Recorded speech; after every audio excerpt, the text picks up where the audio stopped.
বিয়ে করবেন আপনি, মেয়ে দেখতে যাচ্ছে আপনার দুলাভাই, জোরে কর না ঠিক কিনা বলেন না।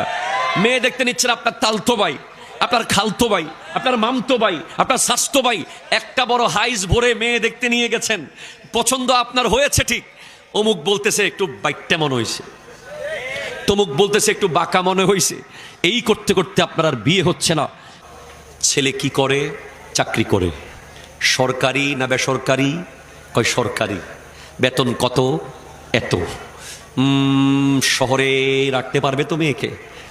এইভাবে এইভাবে এইভাবে বিয়েটা শেষ পর্যন্ত আর হয় না, ঠিক কিনা জোরে বলেন তো। আমি নিজে, আমাকে দেখেন, আমি যখন শাদি করছি আমি স্টুডেন্ট ছিলাম, মাত্র পাশ করেছি তথা মাস্টার্স রেজাল্ট দিয়েছে আর মাদ্রাসায় কামিল রেজাল্ট দিয়েছে। আমার শ্বশুর আব্বা এক পায়ে খাড়া, ওনার মেয়েকে দিয়ে দেবে। আমাদের পক্ষ থেকে প্রস্তাব গিয়েছে, আর ওনার আশেপাশে যত আত্মীয় স্বজন সব একবারে না। ছেলে কি খাওয়াবে আমাদের মেয়েকে? কিছু তো করে না। তো ইসলাম কি বলে? এই জায়গায় ইসলাম কি বলে? ইসলাম বলছে তোয়ামুল ওয়াহেদে ইয়াকফি লিল ইসনাইন। একজনের খাবার দুজনের জন্য যথেষ্ট। তোয়ামুল ইসনাইনে ইয়াকফি লিল আরবা, দুজনের খাবার চারজনের জন্য যথেষ্ট। তোয়ামুল আরবাতে ইয়াকফি লিস সামানিয়া, চারজনের খাবার আটজনের জন্য যথেষ্ট। দ্যাট ইজ ইসলাম। আপনি খেয়াল করে দেখিয়েন, আপনি একা যখন খান অনেক খাবার আপনাকে নিতে হয় পেট ভরানোর জন্য, আর আপনি যখন একই পাত্রে দুই তিনজন মিলে খাবেন দেখবেন খুব সামান্য খেয়েছেন, আপনার তৃপ্তি হয়ে গেছে। আসে না নাই বলেন না, আসে না নাই? এটা কি আমি বানিয়ে বললাম না, আপনারা দেখেছেন। আপনি রমজান মাসে খেয়াল করিয়েন, যখন চনা আর মুড়ি মিক্স করেন, 7-8 জন একসাথে বসেন, এতটুকু এতটুকু পেয়েছেন, এতেই পেট ভরে তৃপ্তি হয়ে গেছে। আর নিজে যখন একা খান, ঘন্টার পর ঘন্টা খান, কাজ হয় না। মনে রাখবেন, একটা নারী যখন আপনার ঘরে আসে সে তার রিজিক নিয়ে আসে। একটা বেকার মানুষ বিয়ের পরে তার লাইফ কিভাবে পাল্টে যায়, এটা অহরহ দৃষ্টান্ত এই সমাজে আছে। বিয়ের পরে তার চেহারায় নূর চলে আসে, সে নামাজি হয়ে যায়, সে আল্লাহওয়ালা হয়ে যায়। তার চাকরি এতদিন ছিল না, হঠাৎ চাকরি হয়ে যায়, একটা না একটা ব্যবস্থা তার হয়ে যায়।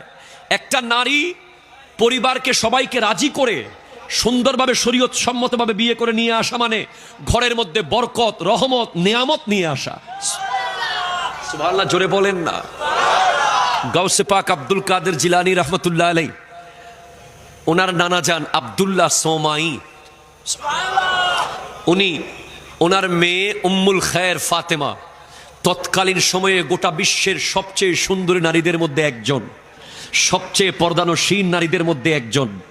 বাবা মেয়ের জন্য পাত্র খুঁজে শপিং মলে, বড় বড় অফিসে, সচিবালয়ে, বড় বড় ইউএনও টিএনওর অফিসে, আর গৌসে পাক শাইনশে বগদাদ ওনার নানা আব্দুল্লাহ সোমাই ছেলের জন্য পাত্র, মেয়ের জন্য পাত্র খুঁজতে গেছে নদীর পারে পারে।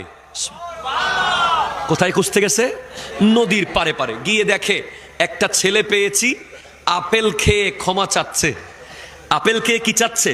ক্ষমা চাচ্ছে। ভেসে যাওয়া আপেল, ভেসে যাওয়া আপেল খাইলে কোনো অসুবিধা নাই, আপনিও খেতে পারবেন। নদী দিয়ে বন্যার পানিতে মাছ ভেসে যাচ্ছে না, আপনারা জাল মেরে মেরে খান নাই, মানুষ খাচ্ছে। তো ব্যাপারটা এমনই, না খেলে অপচয় হয়ে যাবে।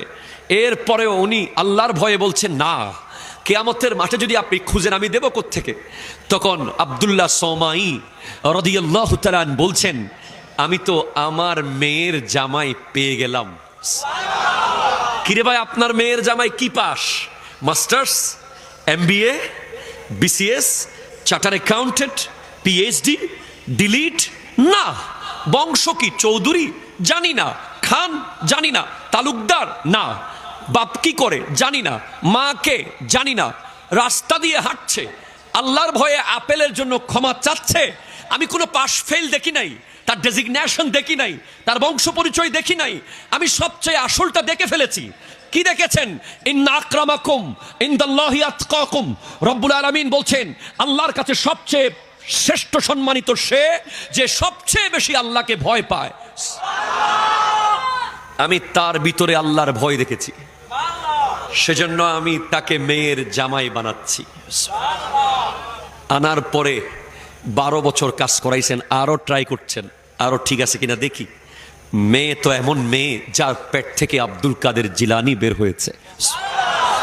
যেমন তেমন নারী না উনি।